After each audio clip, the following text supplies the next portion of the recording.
Olá, estamos aqui para conversar um pouco com vocês sobre os resultados da ASCO de 2019, que é o maior congresso de oncologia, o congresso mais importante que aconteceu agora no começo de junho. Então a gente vai falar um pouco sobre câncer de rim. Eu estou aqui com o Dr. Andrei Soares, que é oncologista aqui do Hospital Israelita Albert Einstein, também membro da LACOG, e eu, Ana Paula Cardoso, oncologista aqui do Hospital Albert Einstein, membro também da LACOG. Então a gente vai falar sobre câncer de rim, iniciando com um estudo bastante interessante que foi apresentado, na verdade, na plenária da ASCO de 2018, como um dos estudos mais importantes do ano passado, que é o estudo Carmina. É um estudo que propõe a quebra de um tratamento padrão para tratamento de câncer renal metastático, que é você iniciar o tratamento independente do número de metástases com nefrectomia e depois iniciar o tratamento sistêmico. E ele levanta esse questionamento em relação se vale a pena, mesmo para pacientes metastáticos, desde o início do tratamento, se vale a pena você iniciar o tratamento pela nefrectomia, ao invés de já dar tratamento sistêmico direto para o paciente. Esse é um tratamento que a gente já fazia há muito tempo no câncer de rim metastático. Acho que vinha de uma época onde a gente tinha pouca opção terapêutica, né? Então, o paciente que tinha um câncer de rim metastático, ele iria para a nefrectomia citorredutora, né? Na perspectiva de que talvez o tumor primário alimentasse outras lesões, desse metástase, assim por diante. E lá atrás tinha um estudo que mostrando que quem fazia nefrectomia antes de fazer o interferon, que era um tratamento que a gente fazia, ia melhor que quem só tratava com interferon. Com a chegada das novas drogas, que a gente hoje já são até um pouco mais velhas com a chegada da imunoterapia, mas que a gente usou por muito tempo, são os antiangiogênicos, ficou-se em dúvida se isso realmente era bom. E esse estudo trouxe, como você bem colocou, foi muito importante que ele foi apresentado na plenária do ano passado, sobre se valeria a pena operar e fazer uma dessas drogas antiangiogênicas na sequência, ou se poderia fazer a droga antiangiogênica. O que ele mostrou pra gente é que aparentemente a nefrectomia ficou meio em xeque, né, no cenário dessas novas drogas. Talvez não precise fazer. O que a gente entendeu, o que foi mostrado um pouco mais nessa ASCO, é que talvez a seleção de pacientes é o mais importante. Né? Então a gente avaliar aqueles critérios de risco que a gente acaba usando, que nós conhecemos como IMDC, eventualmente o número de metástases, eu diria que até talvez a localização dessas metástases, tudo isso acho que importa na melhor seleção dos pacientes. E quando a gente pegou lá uma análise bem pequenininha dos pacientes que começaram a receber o antiangiogênico, mas que durante essa evolução fizeram uma nefrectomia citorredutora, comparado a esses mesmos pacientes que não fizeram, a sobrevida dos pacientes foi muito maior.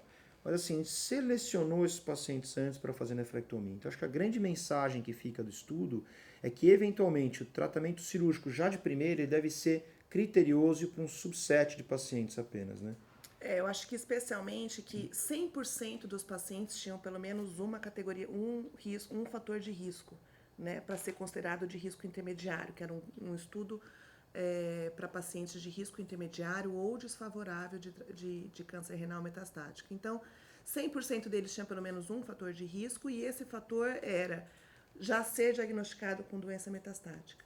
Então, se o único fator de risco do paciente foi esse, se você tiver doença metastática aparentemente só um lugar, como você falou, ou só pulmão, ou só osso, ou só fígado, você pode pensar em realmente propor tratamento, manter a cirurgia, a citonefrectomia redutora e depois iniciar o tratamento sistêmico. E como você falou, principalmente para pacientes que você já tem dúvida se você dá o tratamento sistêmico ou não, se você só observa, esse paciente com certeza ele vai para citonefrectomia e para o paciente que você com certeza daria o tratamento sistêmico de início, você faz, porque se por acaso esse paciente tiver a oportunidade de uma nefrectomia tardia, depois existiu esse subgrupo de pacientes, que eram 40 pacientes que recebeu a nefrectomia tardia e realmente se beneficiou aparentemente mais do que pacientes que não receberam a nefrectomia. Então, continua como uma opção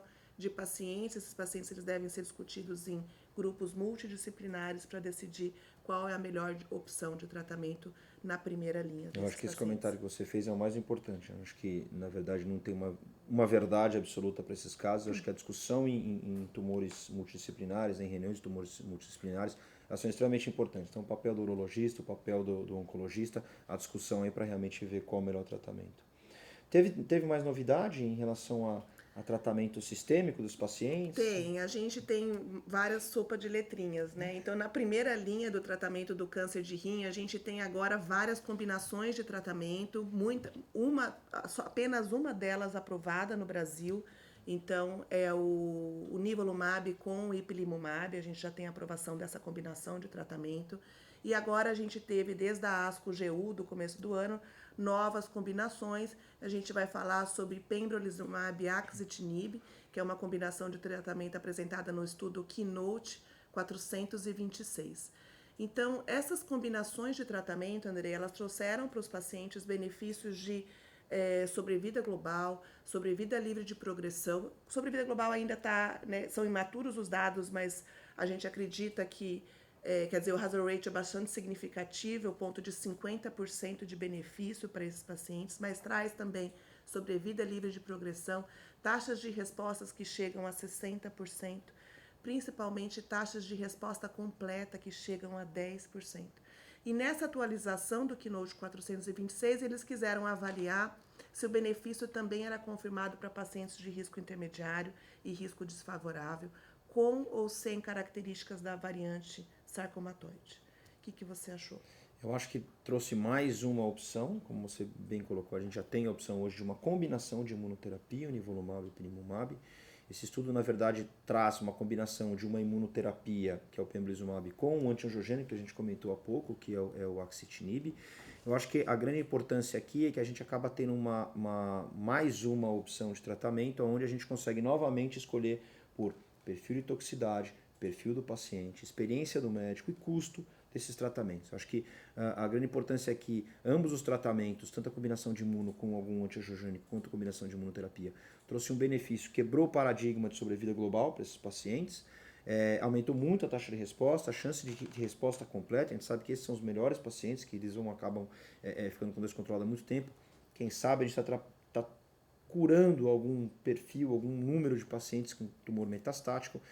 Eu acho que a chegada dessa combinação é bastante interessante. Lembrando que o perfil de toxicidade é um pouquinho diferente, às vezes um pouco mais contínuo quando você combina pembrolizumab com axitinib, um pouco mais importante no momento inicial com nivolumab e ipilimumab, depois um pouco mais light, mas acho que são duas opções bastante importantes para esses pacientes. E lembrar também que existia o questionamento em relação à população com a diferenciação sarcomatoide, se eles iam se beneficiar ou não da combinação de tratamento, principalmente com a imunoterapia. E aparentemente, outros estudos que foram apresentados, especialmente esses pacientes, eles têm características moleculares que favorecem bastante o tratamento combinado, especialmente com imunoterapia. Então, por exemplo, uma das coisas que favorece esses pacientes, eles expressam bastante PDL1. Então, por exemplo, nesse grupo, especialmente de 100 pacientes com características sarcomatoides, a taxa de resposta completa chegou a 12%, maior do que do grupo total de pacientes. Então, realmente, é uma combinação bastante vantajosa, uma combinação que já está aprovada nos Estados Unidos e futuramente a gente espera que seja aprovada aqui no Brasil também. E aí a gente vai ter que decidir, de acordo com a avaliação de perfil, de toxicidade e objetivos específicos para cada paciente, qual que vai ser a opção na primeira linha de tratamento para os pacientes. Obrigada, André. Obrigado, Ana.